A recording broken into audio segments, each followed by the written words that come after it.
नमस्कार, सत श्री अकाल, अस्सलाम वालेकुम आज सभी लोगों को। दोस्तों, अगर आप इग्नू की प्रिपरेशन कर रहे हैं तो हमारा जो चैनल है आप लोगों के लिए काफ़ी हेल्पफुल होगा। आपको इसकी प्लेलिस्ट में जाना है और यहाँ जाकर अपने अपने सब्जेक्ट्स को देखने हैं और इनकी प्रिपरेशंस को स्टार्ट करना है।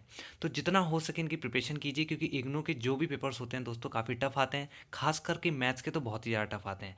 तो इन बिना टाइम वेस्ट किए इनकी प्रिपरेशन को स्टार्ट करें। तो चलिए चलते हैं हम आज के लेक्चर की तरफ।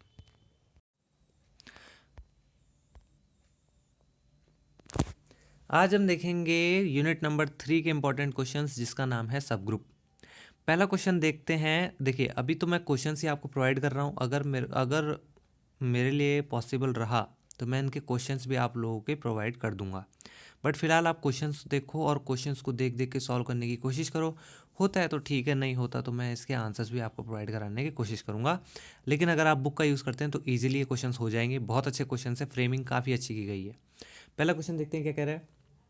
चेक वेदर और नॉट, ए और बी आपको दो कंडीशन दे रखी हैं, ठीक है ना। ए बिलोंग्स टू रियल नंबर, और जो नीचे बी है आपका उसमें ए है ओनली, बाकी तीनों साइड जीरो है, तो ए बिलोंग्स टू रियल नंबर। कह रहा है कि सब ग्रुप है M2R के, ठीक है ना। यहाँ पे मैट्रिक्स है 2 ऑर्डर की रियल नंबर, और एडिशन इस पर ऑपरेशन लगा रहा है वो, ठीक है ना। तो ये चीज़ आपको देखनी है। तो एक क्वेश्चन तो ये ऊपर की 2 लाइन में ही खत्म हो जाता है, चेक वेदर से लेके आर सब ग्रुप ऑफ दिस। लेकिन अगर वो थोड़ा और एक्सपेंड करने की कोशिश करेगा तो इसको नीचे और एक्सपेंड कर देगा। जैसे आप नीचे देख सकते हो, एक कंडीशन आपको दे देगा, ये कंडीशन भी आपको चेक करनी है। नीचे आप देख सकते हो GL2 रियल नंबर, यहाँ पे ऑपरेशन जो है वो डॉट है, ठीक है ना, वाई और वाई नॉट। दूसरा क्वेश्चन है चेक वेदर और नॉट, आप देख सकते हो Z√3 equals to A plus B√3 such that AB belongs to integers is a subgroup of R। आपको ये प्रूव करना है। प्रूव करने से पहले आपको सब ग्रुप की सारी प्रॉपर्टीज़ मालूम होनी चाहिए। कैसे प्रूफ किया जाता है, कैसे नहीं किया जाता, एग्ज़ाम में कैसे लिख के आना है, कैसे मार्क्स मिलेंगे। पूरा आंसर लिख के आओगे 0 मिलेंगे तो क्या फ़ायदा, है ना। तो पहले आपको फ्रेमिंग पढ़नी होगी, साथ ही साथ आपको देखना होगा कि कैसे करना जाता है। तो इन दो क्वेश्चंस को आप इजीली सॉल्व करना, ठीक है ना। अगर नहीं होते हैं तो कुछ समय बाद में आपको पॉसिबल रहा तो सॉल्यूशंस भी प्रोवाइड कराने की कोशिश करूँगा, ठीक। 2 क्वेश्चंस तो ये हो गए। अब आगे देखते हैं। अगला क्वेश्चन है हमारा, क्या कह रहा है, इस D6 a subgroup of D8 Y और वाई नॉट। ये दोस्तों ये जो क्वेश्चन है ट्रू फॉल्स का क्वेश्चन है। ट्रू फॉल्स को कभी छोड़ना मत। क्यों? क्योंकि अगर आप उसका एक्सप्लेनेशन नहीं भी देते हो और ट्रू फॉल्स में से जो भी आप लिख के आते हो और वो सही आंसर होता है अगर, तो 1 मार्क्स आपको 2 में से मिलना ही मिलना है, ठीक है ना। तो 1 मार्क्स आपका ट्रू और फॉल्स पे ही आपको मिल जाएगा। एक्सप्लेनेशन दे पा रहे हो अच्छी बात है, नहीं दे पा रहे तो आपका 1 मार्क्स ही कटेगा, लेकिन 1 मार्क्स आपको मिल जाएगा। तो ये आपको देखना है D6 a subgroup of D8, क्या D6 जो है D8 का सब ग्रुप है या नहीं। तो इस तरीके से ट्रू फॉल्स पूछता है। नेक्स्ट देखो, ये बड़ा प्यारा सा क्वेश्चन है। You know that if G is a group and A less than equal to G and B less than equal to G। यहाँ पे ये कह रहा है कि G जो है, मतलब देखो, ग्रुप जो है वो बड़ा होता है सब ग्रुप से, है ना। हम इजीली जानते हैं जिस तरीके से सेट का एक छोटा सा हिस्सा सब ग्रुप सॉरी सेट का एक छोटा सा हिस्सा सबसेट होता है। आप लोगों ने सेट्स चैप्टर में पढ़ा होगा, जो कि मैक्सिमम टाइम फर्स्ट चैप्टर में ही दिया जाता है। उसी तरीके से ग्रुप का छोटा सा हिस्सा सब ग्रुप कहलाता है। यहाँ पे वो कह रहा है, अगर if you know that if G is a group, G आपका एक ग्रुप है और उसने 2 चीज़ें ले ली, ये क्या है हमें नहीं मालूम, पर वो कह रहा है कि जी ए जो है वो जी से छोटा है। मतलब सिंपल सी बात है, कुछ ना कुछ सब ग्रुप तो होगा, एक छोटा सा हिस्सा है। कितना भी छोटा हो या कितना भी बड़ा हो, जी से हमेशा छोटा ही रहेगा। ये होती है सब ग्रुप की निशानी।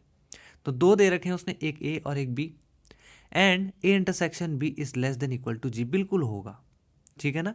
ये प्रूफ करने वाली बात ही नहीं है। फिर भी अगर बोलता है ठीक है, तो A is A complement equals to G complement A is also a subgroup of जी। तो ये आपको प्रूव करना है। एक क्वेश्चन तो यहीं पे खत्म हो जाता है, यू नो दैट से लेके सब ग्रुप ऑफ जी। लेकिन अगर वो फिर भी एक्सपेंड करने की कोशिश करेगा एग्जामिनर, तो नीचे का हिस्सा भी आपको लिख के देगा, is A delta B equals to A complement B union B complement A a subgroup of G for any group G, give reasons for your answers. तो ये काफ़ी ज़्यादा कॉन्सेप्चुअल क्वेश्चन है, प्लस इसमें फर्स्ट चैप्टर की भी कुछ खूबियाँ आ जाती है, इसलिए मुझे लगता है कि इंपॉर्टेंट है। इस टाइप के क्वेश्चंस बच्चे ज़्यादातर एग्ज़ाम में देख के एकदम भर्र हो जाते हैं, ठीक है ना।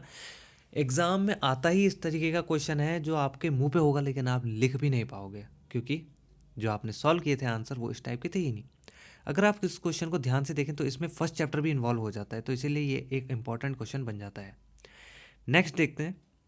अगला क्वेश्चन है हमारा, देखो ये भी बहुत बढ़िया क्वेश्चन है। कह रहा है कंसिडर जेड, सॉरी जी जो है ग्रुप है किस चीज़ का, एम इन 2 into 3 मैट्रिक्स। यहाँ पे 2 into 3 ऑर्डर के मैट्रिक्स आते हैं, ये है आपका ग्रुप, ठीक है ना।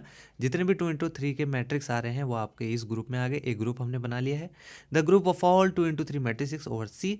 हमें शो क्या करना है, आप देख सकते हो 0 0 0 A B C such that A B C belongs to C is a subgroup of जी और ऑपरेशन एडिशन, ठीक है ना। तो ये भी आपको देखना है, इसमें दो तीन चीज़ें देखनी है।